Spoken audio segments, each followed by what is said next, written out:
Bom dia, vou fazer a correção da questão da página 43 do livro suplementar nesse vídeo. Então, a questão 7 está pedindo para resolver os problemas e na letra A está dizendo: quando o Bruno organizar seus CDs de música em pilhas de 6, sobrará um CD. No entanto, se ela organizar em pilhas de 7, não sobrará nenhum. Sabendo que Bruna tem entre 20 e 70 CDs, quantos CDs ela tem?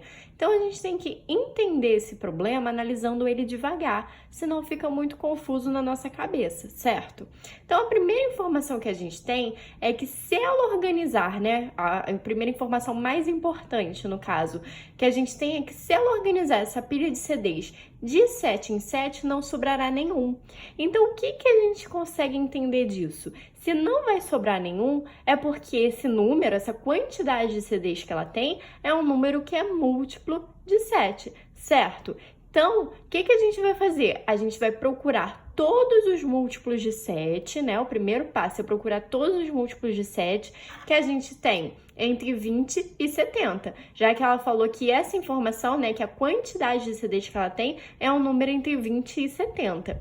E aí os múltiplos de 7, né, a gente sabe que é só multiplicar pelo conjunto dos números naturais. Perceba que eu sempre falo isso para vocês e eu vou ficar repetindo até que isso entre na cabeça de vocês. O primeiro termo do conjunto dos múltiplos de um número vai ser sempre o zero. Por que o zero? Porque vai ser o número vezes zero. Todo número vezes zero é igual a zero. Depois vai vir o próprio número, que vai ser quando eu pego o número e multiplico por 1.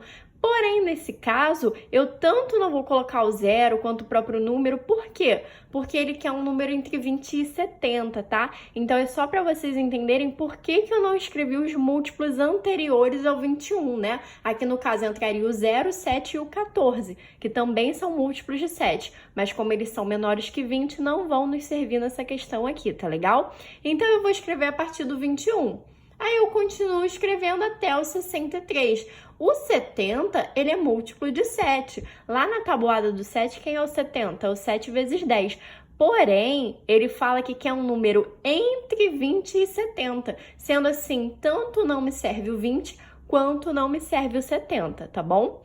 Aí, perceba o seguinte, ele fala assim, ó, que se ela organizar em pilhas de 6, sempre sobrará um CD. O que isso quer dizer? Que essa quantidade de CDs que a Bruna tem, além de ser um múltiplo de 7 entre 20 e 70, ele não é múltiplo de 6. Por quê? Se ele fosse múltiplo de 6, as pilhas seriam o quê? Todas completas. Todas com 6 CDs, não ficaria sobrando um CD. Então, a gente pode pensar lá na questão da divisão, né? Se tá sobrando um, é porque essa divisão não é exata, ela tem resto 1, tá legal? Então, o que a gente vai fazer? A gente vai testar, certo? Então, eu vou pegar meu 21, vou dividir por 6. Quando eu pego 21 e divido por 6, eu tenho o resto 3. Então, eu sei que não é o 21, porque ele fala que resta 1. Se eu pego o próximo, que é o 28, e divido por 6, tem resto 4. Então, o resto também não é 1, não vai me servir. Se eu pego o próximo, que é o 35, e divido por 6, eu tenho resto 5. Aqui eu pensei de uma forma que talvez você não entenda. E se você não entender, o que você vai fazer? Todas as divisões. Se você pegar aqui o 42 e dividir por 6, você vai ver que a divisão vai ser exata. Então, não vai nos servir, porque ele fala que sobra um CD. Então, quem vai ser o próximo? O 49. Quando você fizer lá a divisão do 49 pelo 6, o seu resto vai ser 1. Aqui eu percebi o seguinte, sempre que eu pegava o próximo múltiplo do 7 e dividia por 6, o meu resto ia aumentando em uma unidade, tá vendo? Então, quando eu pegasse o próximo número, que seria o 42, se aumentasse em uma unidade, o meu resto seria 6. Então, na verdade, não existiria um resto, porque eu continuaria essa divisão. Conseguiram compreender? Então, quem seria o próximo número? O 49. O 49, então, teria um resto 1. Tá legal? Então, eu só tô falando isso para vocês perceberem que a gente tem mais de uma forma de pensar em como resolver essa questão, tá? Se você escreveu todas as divisões até achar o 49, também tá certo. Letra B. A professora de matemática escolheu um número entre 0 e 6 e pediu para cada aluno citar um múltiplo desse número. Lucas falou 350, Ana 23, Júlia 955, Felipe 238 e Paula 805.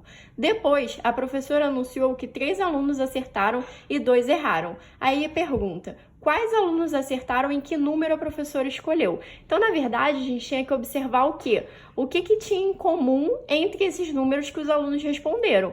Por quê? O problema está falando que 3 deles acertaram. Então, a gente precisa lembrar lá dos critérios de divisibilidade, né? Para poder entender isso daqui. Então, se vocês observarem, ó, o 350, ele termina em 0. O 955, ele termina em 5. E a Paula aqui, que falou 805, também termina em 5. Qual é o número que sempre que, né, termina aqui em 0 ou em 5, ele divide? O 5, né? Para ser divisível por 5, o número precisa terminar em 0 ou 5. Então, a gente já consegue perceber quais foram os 3 alunos que acertaram. Lucas, Júlia e Paula. E por que eles acertaram? Qual foi esse valor que a professora escolheu? O 5, tá? Se ele divide esses números, é porque esses números são múltiplos dele. Lembra que eu expliquei essa relação?